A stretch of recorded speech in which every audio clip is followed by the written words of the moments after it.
പ്രിയ സുഹൃത്തുക്കളെ, ഇന്നത്തെ പുതിയ കഥയിലേക്ക് എല്ലാവർക്കും സ്വാഗതം. കഥ തുടങ്ങാം. അസ്തമന സൂര്യൻ പതിയെ താഴേക്ക് ഇറങ്ങി. ഒരു ദിവസം കൂടി രാത്രി വിഴുങ്ങുകയാണ്. ഓഫീസ് ടൈം കഴിഞ്ഞതിനാൽ ഓരോരുത്തരായി സ്ഥലം കാലിയാക്കുന്നു. എനിക്കെന്തോ വല്ലാത്ത മടി. പെണ്ണില്ല, പിടക്കോഴിയില്ല, പറന്നു നടക്കാൻ പാകത്തിന് ചങ്കുകളുമില്ല. ഒരൊറ്റയാൻ. സമയത്തിനിപ്പോ വീട്ടിൽ ചെന്ന് കയറിയിട്ട് എന്ത് ചെയ്യാനാ?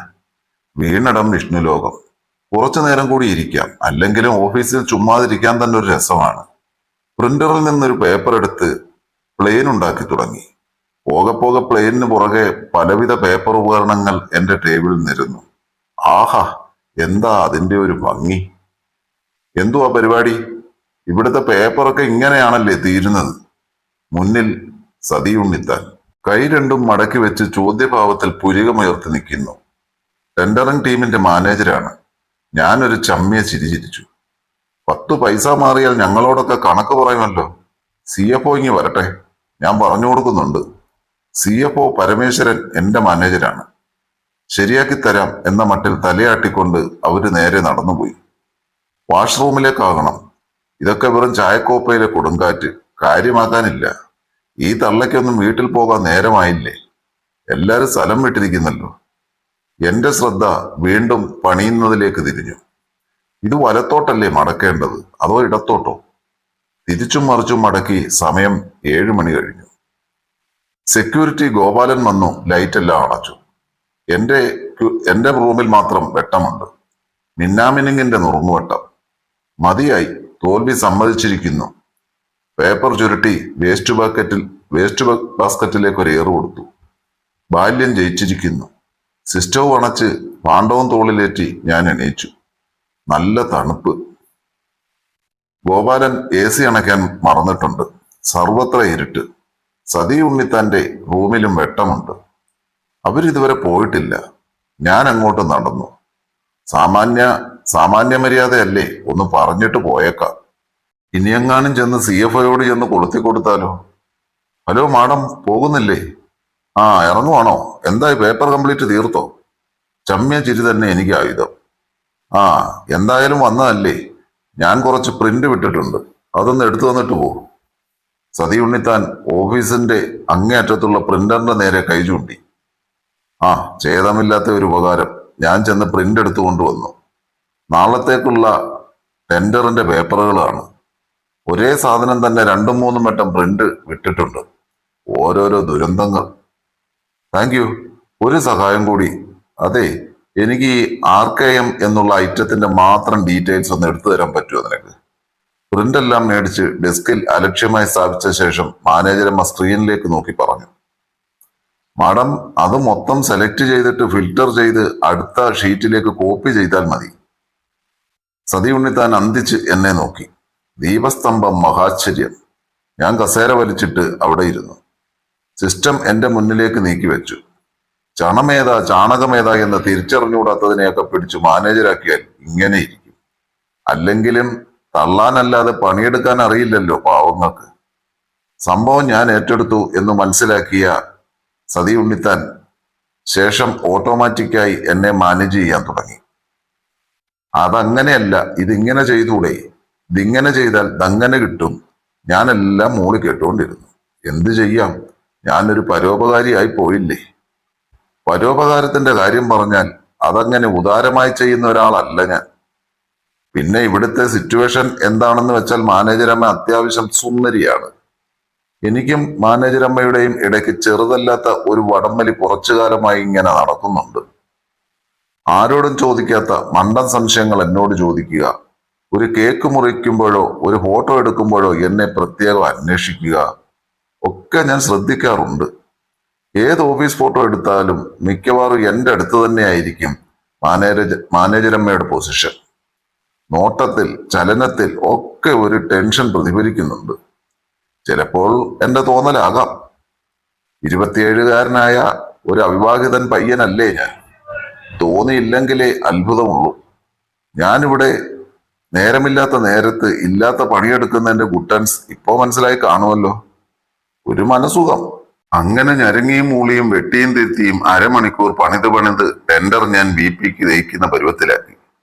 മാനേജരമ്മ ഇതൊന്നും അറിയാത്ത മട്ടിൽ സൈഡിൽ ഫോണും തോണ്ടി ഇരിപ്പാണ്. ഇനിയിരുന്ന് പട്ടിപ്പണി ചെയ്താൽ കമ്പനിക്ക് നഷ്ടമാണ്. പണിയും തീർത്ത് ഇവരെ വീട്ടിലാക്കിയിട്ടേ എനിക്ക് ഊരിപ്പോരാൻ പറ്റൂ. ഞാൻ കൈയൊന്ന് ഉയർത്തി കോട്ടുവായിട്ടു. ഇത് തീർന്നു മാഡം, ഇനി വീട്ടിൽ പോയി ചെയ്യാവുന്നതേ ഉള്ളൂ. താങ്ക് യുടാ മോനെ, നിനക്ക് ഞാൻ ചെലവ് ചെയ്യാം കേട്ടോ. Thank you. സിസ്റ്റം അണച്ചേക്കട്ടെ, ഓഫ് ചെയ്തേക്ക്. അതേ, നീ എനിക്ക് ഒരു ഉപകാരം കൂടി ചെയ്തു തരാമോ? എന്നെ ഒന്ന് വീട്ടിലാക്കി തരണം പ്ലീസ്. ഹസ്ബൻഡ് വരാൻ 1 മണിക്കൂർ കൂടി എടുക്കും, അതുകൊണ്ടാ. പ്ലീസ് എടാ. സമയം 8 മണിയായി. എനിക്ക് എന്തിന്റെ കേടായിരുന്നു, വെറുപ്പിക്കാനും പറ്റില്ലല്ലോ ഈ പെണ്ണുമ്പുള്ളെ. മനസ്സില്ലാ മനസ്സോടെ ഞാൻ ആ കോടാലിയും ഏറ്റെടുത്തു. മാനേജർമാരെ വെറുപ്പിക്കാതിരിക്കുക, അത് സ്വന്തം മാനേജരായാലും അടുത്ത ടീമിന്റെ ആയാലും കോർപ്പറേറ്റ് ലോകത്തെ ഗോൾഡൻ റൂളാണ്. ഇത് ആദ്യമായിട്ടൊന്നുമല്ല ഞാൻ മാനേജരമ്മയെ വീട്ടിലാക്കുന്നത്. ആരുടെ കൂടെയും എത്ര രാത്രിയും ഒട്ടിയിരുന്ന് യാത്ര ചെയ്യാൻ ഉണ്ണിത്താൻ ഒരു മനസ്താപവുമില്ല. മാർഗമല്ല, ലക്ഷ്യമാണ് പ്രധാനം. മനസ്സിലാക്കിയെടുത്തോളം ആളൊരു സ്ട്രോങ് ലേഡിയാണ്. പ്രായത്തിന്റെ ആയിരിക്കും, വയസ്സ് ഒരു 10-48 കാണും. അല്ലെങ്കിലും ഈ പ്രായത്തിലുള്ള സ്ത്രീകളുടെ സ്റ്റൈലൊന്ന് വേറെ തന്നെയാണല്ലോ. ഇങ്ങനെയെല്ലാം ചിന്തിച്ച് അവസാനം തലച്ചോറ് സതി ഉണ്ണിത്താന്റെ വരയ്ക്കാൻ തുടങ്ങി. അതേ സമയത്ത് തന്നെ ഞാൻ വണ്ടി മാനേജരമ്മയുടെ വീടിന് മുന്നിൽ ചവിട്ടി നിർത്തി. അപ്പോൾ സമയം 8:30. ബാടാമനെ ഇറങ്ങി കാപ്പി കുടിച്ചിട്ട് പോകാം. സതി ഉണ്ണിത്താൻ ഗേറ്റ് തുറന്ന് അകത്തേക്ക് കയറി. ഇല്ല മാഡം, പിന്നെ ഒരിക്കലാകാം. പിന്നെ പാതിരായ്ക്കാണല്ലോ വിരുന്ന് സൽക്കാരം. എല്ലാ പ്രാവശ്യവും ഇങ്ങനെ തന്നെയല്ലേ പറയാറ്? ചേട്ടൻ ഇപ്പോൾ എത്തും, അതുവരെയെങ്കിലും നീ കയറിയിരിക്കെ. കുറെ നാളായി പറയുന്നു നിന്നെ ഒന്ന് പരിചയപ്പെടണമെന്ന്. വാ കേറ്, ഇന്ന് ഞാൻ വിടുന്ന പ്രശ്നമില്ല. നീ വന്നേ, ബാ. ചേട്ടൻ, അതായത് TG ഉണ്ണിത്താൻ, സതി ഉണ്ണിത്താന്റെ ഭർത്താവ്, ഒരു വലിയ കമ്പനിയിലെ ഉയർന്ന ഉദ്യോഗസ്ഥനാണ്. കണ്ടാൽ ഒരു കുഴക്കട്ടയ്ക്ക് കയ്യും കാലും വെച്ചുപോലെ ഇരിക്കുമെങ്കിലും ബന്ധങ്ങളുടെ ബലമുള്ള കോർപ്പറേറ്റ് ഫയൽവാൻ, ഒന്നാം തരം പുളിങ്കൊമ്പ്. അങ്ങനെ ഒരു മനുഷ്യൻ എന്നെ അന്വേഷിച്ച സ്ഥിതിക്ക് മുട്ടാതെ പോകുന്നത് മണ്ടത്തരമാണ്. അന്നമാണല്ലോ നമുക്കെല്ലാം പ്രധാനം. എന്നെ വരാന്തയിലിരുത്തി നിർബന്ധിച്ചൊരു ചായയും ഇട്ട് തന്ന് സതി ഉണ്ണിത്താൻ കുളിക്കാനായി മുകളിലേക്ക് കയറിപ്പോയി. ഞാൻ ഒറ്റയ്ക്ക് ആ വലിയ വീടിന്റെ വരാന്തയിൽ ഇരിപ്പായി. ഒരു കൊതുകു പോലുമില്ല. TG ഉണ്ണിത്താന്റെയും സതി ഉണ്ണിത്താന്റെയും മകൻ വെക്കേഷൻ അനുബന്ധിച്ച് നാട്ടിലാണ്. അല്പനേരം കഴിഞ്ഞപ്പോൾ തന്നെ എല്ലാ ആണുങ്ങളെയും പോലെ തലച്ചോറ് പണി തുടങ്ങി. ആവശ്യമില്ലാത്ത ചിന്തകൾ. രാത്രി മുകളിൽ ഒരു പെണ്ണ് കുളിക്കുന്നു. ഷവറിന്റെ ശബ്ദം. ആരുമില്ല. ശരീരമെല്ലാം നിറഞ്ഞു കയറുന്നു. ആകെ ഒരു ലാഘവത്വം, ഒരു തരിപ്പ്. മാനേജരമ്മ ഇനിയിപ്പോ ചായയിൽ വല്ലതും കലക്കിയായിരുന്നോ? ഞാൻ കണ്ണടച്ച് സോഫയിൽ മലർന്നു കിടന്നു. കുറച്ചു നേരം കഴിഞ്ഞു കാണും. നല്ല ചന്ദ്രിക സോപ്പിന്റെ സുഗന്ധം വായുവിൽ ഒഴുകിപ്പരുന്നു. ഞാൻ കണ്ണു തുറന്നു നോക്കി. അതാ സതി ഉണ്ണിത്താൻ അടുത്ത് വന്ന് നിൽക്കുന്നു. ഒരു വെള്ള നൈറ്റി. അതിനിടയിൽ ഉറങ്ങിയോ? ഓ ഇല്ല, ഒരു തലവേദന പോലെ. സാർ വരാൻ താമസിക്കുമോ? ഇല്ലില്ല, ഇപ്പോ എത്തും. എന്താ, നിനക്ക് പനിയുണ്ടോ? അവർ എൻ്റെ അടുത്ത് വന്നിരുന്നു. നെറ്റിയിൽ കൈവച്ച് നോക്കി. ഞാൻ കുറച്ചങ്ങോട്ട് നീങ്ങിയിരുന്നു. ഓ ഇല്ല, കുഴപ്പമില്ല, ഇപ്പോ മാറി.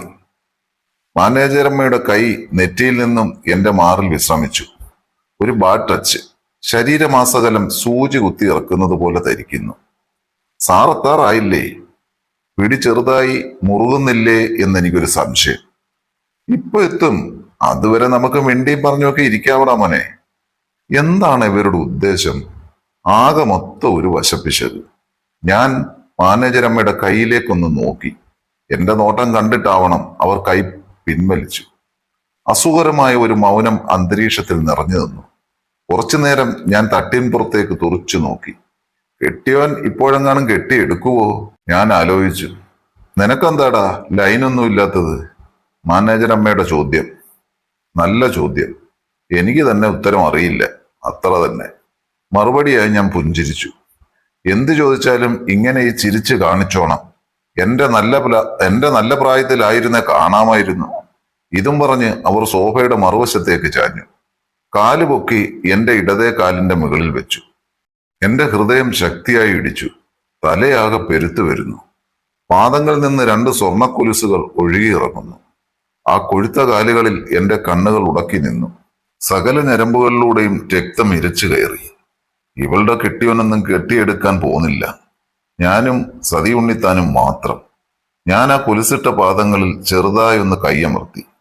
മുന്നിൽ സമയമില്ല, ഒരു ലക്ഷ്യം മാത്രം. റൂമിലോട്ട് പോകാം. ഞാൻ എഴുന്നേറ്റ് ഇരു കൈകളിലും മാനേജരമ്മയെ കോരിയെടുത്തു. ഒരു പഞ്ഞിക്കെട്ട് പോലെ തോന്നുന്നു. അവൾ ചൂണ്ടിക്കാണിച്ച ദിശയിലേക്ക് എന്റെ കാലുകൾ ചലിച്ചു. അരണ്ട വെളിച്ചം പരന്നു കിടന്ന മാസ്റ്റർ ബെഡ്റൂമിന്റെ വലിയ കട്ടിലിലേക്ക് ഞാൻ അവരെ കൊണ്ടിരുത്തി. മാനേജരമ്മയുടെ ഭാരത്താൽ ബെഡ് അങ്ങനെ തുളുമ്പിക്കൊണ്ടിരുന്നു. കട്ടിലിന്റെ ഒരു വശത്ത് നിന്ന് മാറി നിന്ന് അവർക്ക് അഭിമുഖമായി നിന്നു ഞാൻ. അവർ എന്നെ നോക്കിയിരിക്കുകയാണ്. മുഖത്ത് നാണമില്ല, ജ്വലിക്കുന്ന തീ മാത്രം. അവരുടെ കണ്ണുകൾ വിടരുന്നത് എനിക്ക് കാണാമായിരുന്നു. പിന്നെ എല്ലാം പെട്ടെന്നായിരുന്നു.